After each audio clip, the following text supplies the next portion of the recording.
Tuhan kita Yesus Kristus dan kasih setia dari Allah Bapa kiranya menyertai kamu sekalian sampai selamanya. Amin.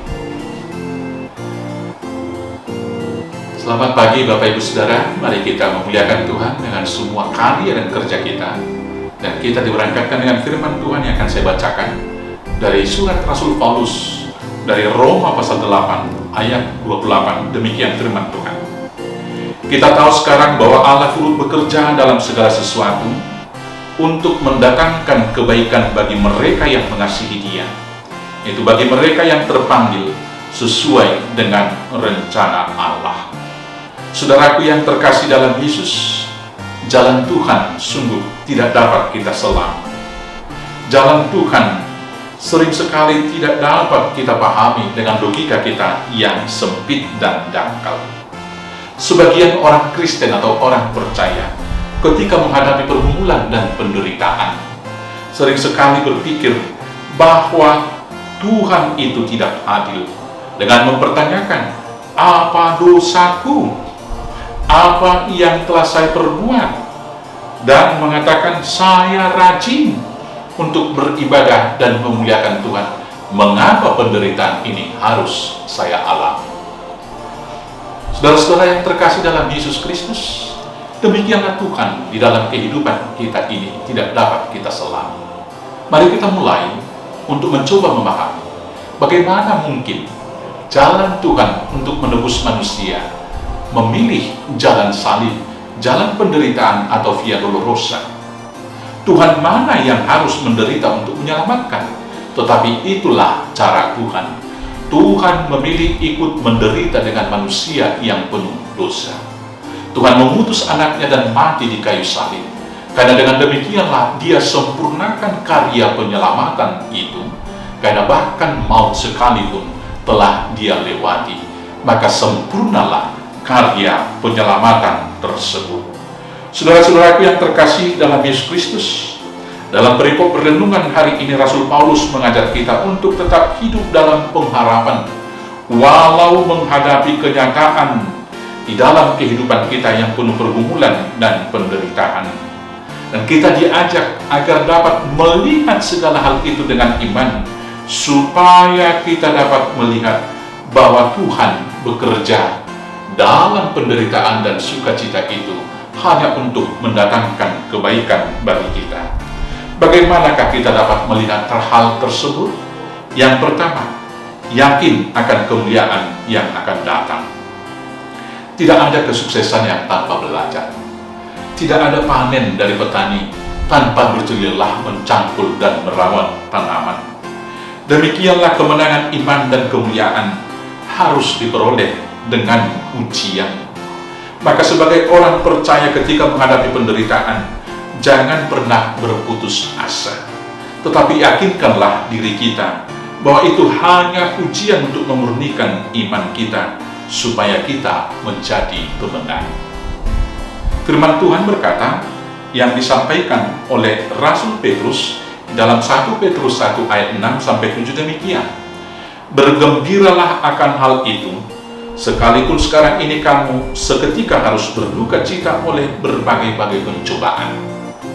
Maksud semuanya itu ialah untuk membuktikan kemurnian iman yang jauh lebih tinggi nilainya daripada emas yang fana, yang diuji kemurniannya dengan api, sehingga kamu memperoleh puji-pujian dan kemuliaan dan kehormatan pada hari Yesus menyatakan dirinya.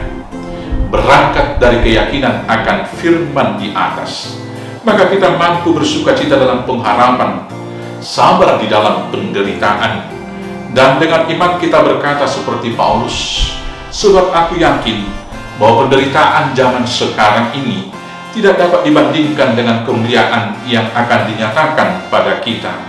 Tertulis dalam Roma 8 ayat 18. Yang kedua, bagaimana kita melihat Tuhan turut bekerja mendatangkan kebaikan dalam pergumulan penderitaan kita adalah cara Tuhan adalah jalan untuk kebaikan kita. Saudaraku yang terkasih dalam Yesus Kristus, ada sebuah cerita kuno dari Tiongkok pada masa pemerintahan dinasti Sung. Ada seorang janda yang hidup bersama dengan seorang anaknya yang sudah pemuda di perbatasan utara, perbatasan dengan Mongol.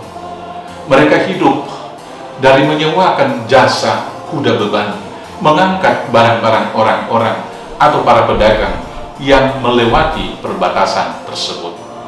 Saudara-saudaraku yang terkasih, suatu saat si anak sudah lelah ketika dia pulang bekerja, maka di perjalanan dia istirahat di bawah pohon dan membiarkan kudanya merumput.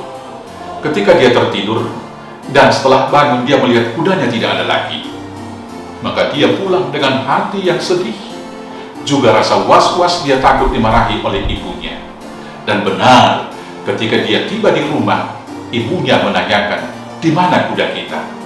Si anak tersebut menjelaskan bahwa dia kelelahan dan tertidur, dan ketika dia bangun, kudanya sudah hilang. Si ibu tersebut sangat marah dan mengusir anaknya dengan berkata, "Pergi, cari kuda itu. Jangan kembali sebelum kudanya ditemukan. Lebih baik kamu tidak pulang daripada kuda itu tidak ditemukan." Dengan hati yang sedih, si pemuda itu berangkat untuk mencari kudanya.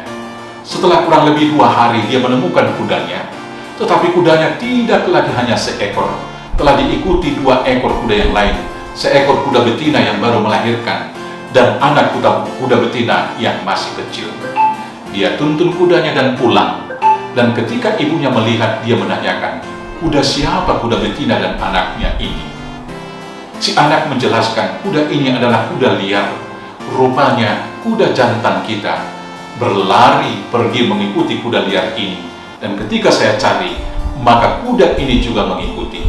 Si ibu menari-nari dengan riang dan senang hati dengan mengatakan, "Untunglah 2 hari yang lalu kuda kita hilang, dan sekarang kita memperoleh keuntungan, mendapat kuda betina dan anaknya, dan kita juga dapat memerah susu kuda betina ini, menambah pendapatan dan rezeki kita setiap hari." Maka demikianlah rezeki mereka bertambah, karena setiap hari si anak memerah susu kuda dan dijual oleh ibunya. Tetapi malam tak dapat ditolak. Suatu saat ketika anaknya memerah susu kuda betina itu, kakinya ditanduk dan patah. Si ibu meraung dan menangis dengan sedih, dengan mengatakan, "Lebih baik tidak ada kuda ini daripada kaki anak saya harus patah. Apa salah dan dosaku, Tuhan? Kenapa harus penderitaan ini datang dan kami hadapi dengan patahnya kaki anak saya?"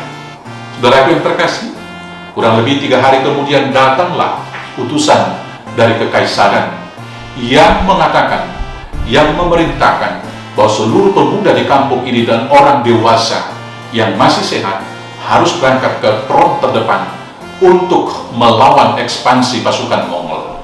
Maka semua laki-laki di kampung itu berangkat ke front terdepan, dan 1 minggu kemudian datang berita bahwa semua laki-laki dewasa yang dari kampung itu yang diberangkatkan ke medan perang, semuanya mereka telah meninggal.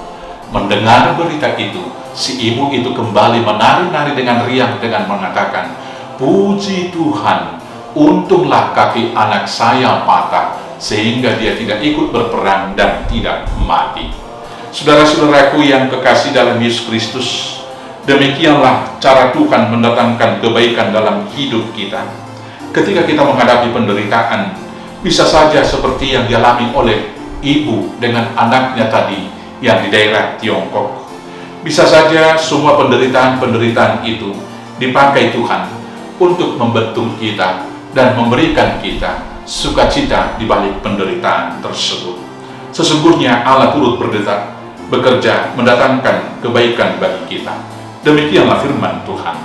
"Aku tahu sekarang bahwa Allah turut bekerja dalam segala sesuatu untuk mendatangkan kebaikan bagi mereka yang mengasihi Dia, yaitu bagi mereka yang terpanggil sesuai dengan rencana Allah."